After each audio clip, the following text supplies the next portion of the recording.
All right, guys, taking a quick look at that Reserve Bank of Australia policy decision coming up tomorrow morning, what we're expecting from the event, and how we are potentially looking to trade going out of it.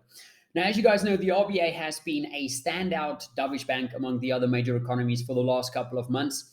The reasons for that is that, despite their own projections showing that inflation is expected to be close to target until the end of 2023, they've been reluctant on expecting that to be sustainable. They've been waiting for sustainable inflation. I mean, recall that their complacency on that front was one of the reasons why we got into that first Aussie CAD long going back to the start of Feb. We traded that, of course, to the upside, taking our lost profit at 92.15. We jumped back in the middle part of March, traded that to the upside towards 93.77. Then we waited for more, attractive levels to get back involved. Obviously, short-term sentiment, developments in China, all of that has driven the pair lower. But we'll get back to Aussie CAD in a second. Let's first get back to the RBA. So it was that complacency from them, that for us triggered some potential upside, because we thought the bank would eventually have to tilt more hawkish, because they have been such a standout dovish bank. But they've obviously had a very good reason for staying patient, at least in their own view, right? Because they haven't just been waiting for inflation to move back above target. They've also been waiting for wage data to move into a target range, with that infamous 3% wage level touted as the main focus point. Now, before last week's CPI print, markets were pricing in the first hike coming in June, which we think was the most appropriate expectation for a first hike. But obviously, after CPI, that has changed a lot for the markets. All three of the bank's measures, as we can see on this chart, has pushed above the bank's 2 to 3% target bank. I mean, to be fair, weighted median inflation is just above target right now, but in terms of headline, in terms of trimmed mean, both of them, far above that 2 to 3% target. Now, after the CPI print, we saw markets jumping to the conclusion that a 25 hike, or at least a hike, will be appropriate going into this week's meeting. We saw a close to 90% probability of a 25 basis point hike at some stage last week. Obviously, going into the close, that dropped down to about 81%.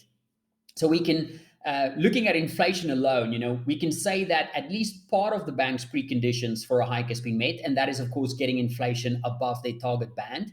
But for them, the sustainability of inflation comes down to wage data, right? They've previously said in their statement that just overshooting, if inflation just overshoots a little bit, that won't necessarily mean inflation is going to be sustainable in the medium term. For that, they want to also see wage data picking up.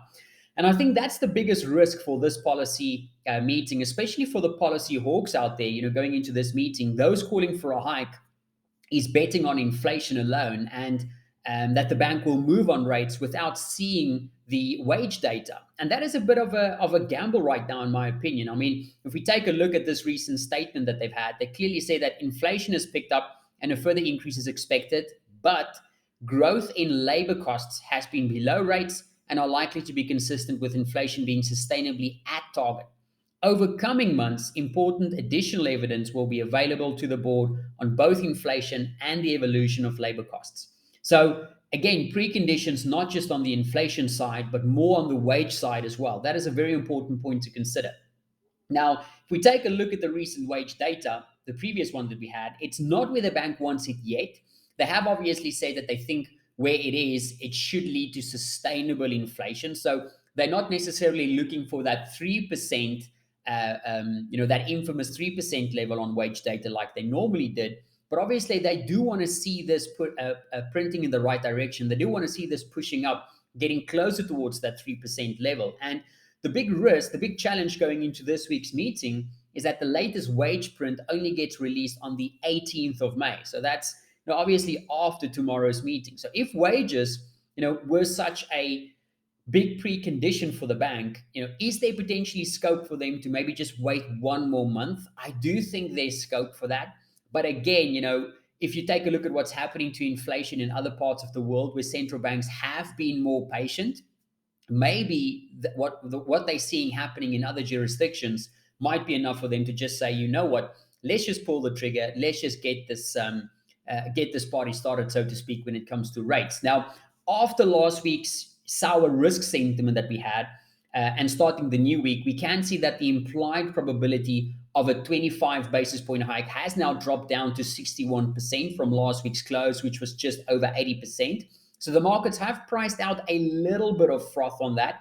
It's also interesting to note that from an economist poll point of view, they're not entirely convinced of a hike. We saw that only 20 of 32 participants polled in Reuters or in this Reuters poll is expecting a hike for tomorrow, meaning that stir markets right now, at least at this start of the week, is a little bit more aligned to the probability that we're seeing placed or betted with in terms of economist expectations as well. Now, keep in mind that a hike this week doesn't have to be 25 basis points, though. Remember that the cash rate is currently sitting at 0.1%, which means that they could go 15 basis points. And if you take a look at the implied basis points right now for tomorrow, we can see that a 15 basis point hike is completely priced. So if we see a 25 move, that takes the cash rate to 0.35%, and that would be a little bit of an unconventional policy movement from them. So that's part of the reason why the more hawkish policy expectations out there is expecting the bank not to move with 25. They're actually expecting the bank to move with 40 basis points to get the cash rate back to 0.5%. And that is, of course, assuming that if the bank does hike rates, that they're either going to move lower in terms of 15 basis points, taking it up to 0.25, or potentially going to take it up to 0.5% with a 40 basis point hike. Now, the one thing that's also a little bit of a challenge, apart from waiting for wage data, is I do think the political optics might be something to consider as for the most likely size, let's say, of the first hike. So let's assume for a second that they are not going to wait for wage data. Let's just assume that they are going to hike rates tomorrow. In terms of political optics, I think leaning towards a 15 basis point hike as opposed to a 40 makes a lot of sense. Why do we say that? We say that because we have the federal election coming up on the 21st of May. Now, whether you like it or not, at the end of the day, central bankers are politicians. Yes, we hope that they are always independent in their decision-making processes, but that's often not entirely the case, as we know. So I think political optics matters here. And you probably don't want to be the central banker that hikes rates by 40 basis points 3 weeks before you go into a federal election. No, that might not go down too well at the polls, and it might not go down too well in terms of politics. So I think from a political risk point of view, if we assume that a hike is inevitable, it's either going to be 15 or 40. And given the political risk, I think a 15 is more likely in that scenario.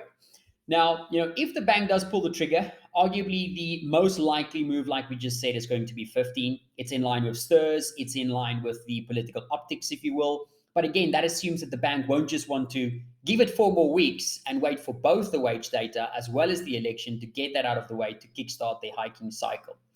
Now, given the wide range of expectations, like we discussed, not all economists is on board for a hike. Whether it's going to be 15, whether it's going to be 25, whether it's going to be 40, if there is one. There's a lot of uncertainty right now, and we can see that uncertainty quite clearly if we take a look at implied volatility data. So if we look at the implied vol data going into this week, this is just the all of the Australian dollar pairs. We can see that there's quite a big buildup in implied volatility, right? We can see a sharp rise pushing to the upside. Keep in mind that a lot of this upside isn't just due to the RBA, of course. There's been developments with China last week. The overall risk sentiment obviously saw a lot of risk sentiment, classic risk sentiment flows, pressuring the likes of the Aussie and the Kiwi last week. So I do think a lot of that is driven by that. But again, this is spot IVOL. Looking at spot weekly IVOL, we can see quite a big push up. So the markets are expecting bigger moves. Apart from that, if you take a look at risk reversals, and I think this is a very important one to always have in your radar, risk reversals here isn't very positive for the Aussie dollar. Risk reversals have been showing quite a lot of downside protection being scooped up by options traders, with puts outpacing that of calls, and that usually suggests more downside positioning from a spot point of view based on the options pricing. Now, I don't think this is purely, again, RBA related. I think China has a lot to do with this. I think the recent moves in equity markets have a lot to do with this. But again, it shows us that the markets is, they're priced for some potential downside for the Aussie going into this meeting. Now, if we quickly go back to our slides here for a second, what about positioning? Now, positioning is a little bit of a mixed bag right now. If you take a look at the most recent data, we saw asset managers increasing shorts by quite a bit. That obviously feeds into the signals we just saw from implied volatility, from risk reversals. But we also saw net shorts being trimmed by quite a decent amount for leverage funds and a little bit less for large speculators. Now, keep in mind that positioning right now, I think, might not be as useful as it normally is, based on where we are coming from. Remember that aggregate positioning was at the most extreme level in a very long time, just a few short weeks ago. Part of the reason for that were obviously, was part of the reason why we were positioned for upside in Aussie CAD going back to early parts of Feb. But a lot of that has now been unwound. And even though aggregate is net short, we also, we've also just had a very, very sharp unwind of that net short position. So I think right now positioning is probably less useful from a signal perspective. The other thing to always look at, as a contrarian indicator, is retail sentiment or retail positioning. Right now, it seems Aussie dollar is at levels which could suggest a little bit more pain for the Aussie. Remember that retail sentiment is often seen as a contrarian indicator. And right now, we've seen a lot of bullish positioning coming out of the Aussie. Now, keep in mind, this is specifically about Aussie dollar. So we do need to keep the US dollar side of that equation in mind, where the FOMC will play a massive role in that this week, which once again means retail positioning, overall positioning might not be as useful as a signal like we normally have it. Now, in terms of baseline versus surprises, right? So what's the baseline? What do we think will surprise the markets? Well, the baseline right now, as we've seen from Stir Markets, is a 15 basis point hike. It's for 25 or 250 basis points of tightening before the end of the year. For CPI, potentially higher than expected, a bigger concern for the bank. And right now, there's no expectations that QT will start in the form of ceasing reinvestment. So from a dovish surprise point of view, because a 15 basis point hike is priced into stirs, and there is 20 economists out of 32 expecting a hike, if they come out with a hold, if they decide that, we want to wait for wage data, we want to wait for the federal election, that opens up a lot of downside for the Aussie. Keep in mind that, again, the market is pretty much positioned for that from an options market point of view. So I'm not sure whether we're going to see a massive move if that's the case. But again, based on the expectations, based on CPI, that can see some unwind in the Aussie for sure. Obviously, on the hawkish side, it's going to be a 40. In terms of the rate path, if they push back against the very aggressive rate path, which right now, in my opinion, looks likely, that can also lead to some downside. Obviously, if they start talking up front-loading hikes like we've seen from the RBA, from the RBNZ, from the BOC, from the Fed, that can obviously be a very hawkish surprise as well. For CPI, if they say they're waiting for wages, even with CPI, the recent CPI print, they say, yes, it's higher and we think it's sustainable, but we're waiting for wages. Obviously, that can be more of a dovish trigger as well. On the hawkish side, though, if they say, you know what, we're not even looking at wages right now, we think it's going to stay above target for quite some time, with or without wages rising, that can obviously be a hawkish surprise as well. And then in terms of QT, if they keep QT out of the equation, if they hold it off, that can also be seen as slightly more of a dovish, even though it's not expected right now. I'm unsure what the market consensus is on that QT view right now. I haven't seen a lot of research on this, so it will be interesting. I think if it's a hold, probably going to be more dovish. If they do come out, though, and they say that, just like other banks, they are ceasing reinvestments, that can obviously be a little bit of a hawkish trigger as well. Now, in terms of the Aussie CAD, it's still a market that we are interested in trading. Still like the prospects of Aussie CAD upside. We have obviously had two false starts last week where we got into very positive Chinese data, but the markets were just unable to sustain upside. So we got out of break even off the first one, we got out of break even off the second one, and now we've just been patient. We've been waiting for the RBA to play out to potentially give us a new trigger to get involved on the long side. If we take a look at the weekly implied volatility range, it's quite a wide range. I mean, we've got a low sitting at 89.70, we've got a high sitting at 91.80. The way that I'm looking to play this is if we do see a dovish surprise, because I am still bullish this in the medium term, the Aussie CAD. I do think if you take a look at what's priced on an options basis, looking at implied vols, looking at risk reversals, I do think that there's going to be a smaller downside reaction on a dovish surprise compared to a upside reaction on a hawkish surprise. If you take a look at the price action, implied vols, risk reversals, I think there's a higher likelihood of a stronger move higher compared to a move lower. But again, whether it's a dovish or a hawkish surprise, we've got some pretty key levels to aim for in terms of implied vols. If it's a move lower, I would expect some support to kick in from 89.70.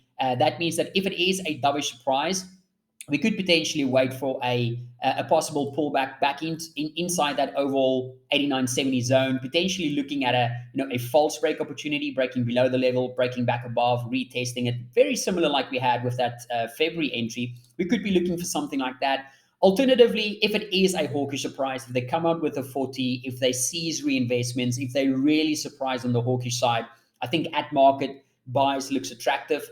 Obviously, we'll need to consider taking some profit off the table as we slam into 91.50 in terms of implied vol highs, coming in right on top of that March 16 low. So I think that gives us very clear targets to the upside to aim for in the event of a at-market opportunity, and obviously looking at these lower levels as key support for the pair in the event of a dovish surprise.